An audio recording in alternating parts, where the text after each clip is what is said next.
अभी इतलात आ रही हैं कि ये जो इम्पोर्टेड हुकूमत है ये खौफजदा हो गई है, बौखलाहट का शिकार हो गए हैं।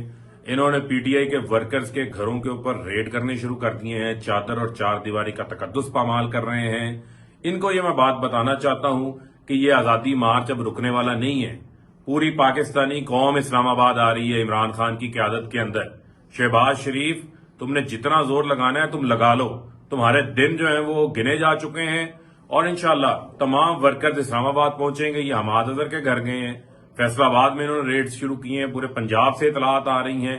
तमाम वर्कर्स जो हैं वो अपने घरों पर ना रुके, लेकिन 25 मई को हम सब इकट्ठे होकर अपने अपने शहरों से अपने अपने अजला से निकलेंगे, तमाम रुकावटें भी तोड़ेंगे, इस्लामाबाद भी पहुंचेंगे। राना सनाउल्लाह तुम भी सुन लो, और ये जो पंजाब का आईजी है और ये जो पुलिस अफसरान जो कि शरीफ खानदान के जो पुलिस अफसरान जाती मुलाजिम बने हुए हैं, जो इनके गैर कानूनी अहकामात पर, इस जाली वजीर आला के गैर कानूनी अहकामात पर अमल दरामद कर रहे हैं और चादर और चार दीवारी का तकद्दुस पामाल कर रहे हैं, इनकी लिस्टें भी बना रही हैं, इनके खिलाफ जो है वो कार्रवाई भी करेंगे। इनके इक़्तिदार के दिन गिने जा चुके हैं, ये चंद दिन के मेहमान हैं। मैं पुलिस अफसरान को कह रहा हूं, फिर कह रहा हूं, मतलब कर रहा हूं, तनबीह कर रहा हूं कि इनके गैर कानूनी हुक्मनामों के ऊपर अमल दरामद ना करें।